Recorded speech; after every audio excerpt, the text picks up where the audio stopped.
जय श्री हरि, जय गया धाम। आज मैं गया तीर्थ पुरोहित दीपक दुबे आप सभी भक्तों का इस वीडियो में हार्दिक स्वागत करता हूं और आपके समक्ष आज मैं गया तीर्थ पुरोहित कुछ नई बातों को लेकर उपस्थित हुआ हूं। बहुत से लोगों का ये कहना होता है कि गया जी श्राद्ध पिंडदान मात्र पितृपक्ष श्राद्ध पक्ष में ही किए जाते हैं, परंतु ऐसा नहीं है। वायु पुराण में ये लिखा हुआ है, गयायाम सर्वकालेषु पिंडम दद्यात् वीक्षण। इसका अर्थ है गया जी में पिंडदान पूजा आप किसी भी काल में किसी भी समय में कर सकते हैं। और गया जी की कथा और महिमा के अनुसार भी ये बताया गया है कि गया जी श्राद्ध पिंडदान आप किसी भी काल में किसी भी समय में कर सकते हैं। तो सबसे पहले मैं आपको ये बताऊं कि क्या है गया जी की कथा। गया जी गयासुर नाम के एक दानव थे, जिन्होंने ब्रह्मा जी की तपस्या की थी। तपस्या करने के उपरांत उनको वरदान प्राप्त हुआ था कि जो भी आपका चरण स्पर्श करेगा उसको स्वर्ग की प्राप्ति होगी। तो सभी लोग उनके चरण स्पर्श करने से स्वर्ग की प्राप्ति कर रहे थे। तो भगवान यमराज ने उनसे कहा कि जब सभी लोग स्वर्ग प्राप्ति कर लेते हैं उनके चरण स्पर्श करने मात्र से, तो हमारे पास तो कोई कार्य रह नहीं जाता, तो इसका आप कुछ उपाय करें। तो भगवान विष्णु ने कहा कि इसका उपाय हम करते हैं।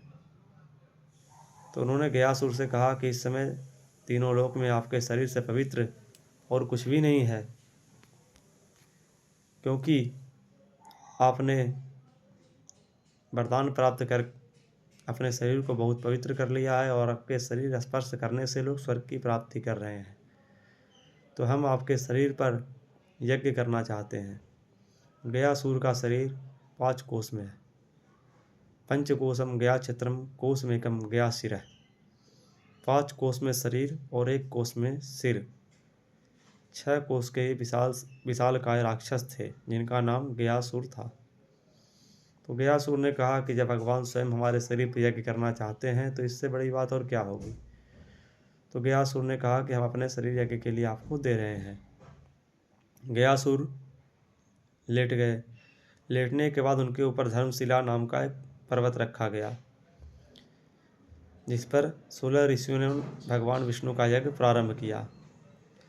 यज्ञ के समय श्वास लेने मात्र से ही शिला हिल रही थी, क्योंकि विशालकाय राक्षस थे। तो भगवान ने दाहिने पैर से गयासुर को दबा दिया और उनको बोला कि अब आपको यहीं रहना है। तो गयासुर ने कहा कि जब हम वरदान प्राप्त हमने किया और पाताल के नीचे दबे रहेंगे तो कौन हमको स्पर्श करेगा और कौन स्वर्ग की प्राप्ति करेगा और हमारे वरदान का क्या लाभ। तो प्रभु कुछ इसका भी उपाय करें। तो भगवान ने उनको 2 वरदान दिया, एक पिंड और एक मुंड। पिंड का अर्थ कि जो भी लोग गुजर जाएंगे उनको मुक्ति की प्राप्ति होगी भगवान के चरण पर पिंडदान देने के बाद। स्वर्ग प्राप्ति नरक प्राप्ति लोग अपने कर्म अनुसार करेंगे। तो जो भी लोग भगवान के चरण पर पिंडदान करते हैं उनको मुक्ति की प्राप्ति होती है। तो भगवान ने उनको ये वरदान दिया कि प्रतिदिन गया जी में पिंडदान दिए जाएंगे। और दूसरा वरदान एक मुंड का दिया। इसका अर्थ होता है कि मृत आदमी का लाश। तो गया जी में भगवान विष्णु के मंदिर के पास शमशान घाट है, जिसको वैष्णव शमशान बोला जाता है। तो एक लाश वहाँ पर प्रतिदिन जलना चाहिए, ऐसा उन्होंने उनको वरदान दिया।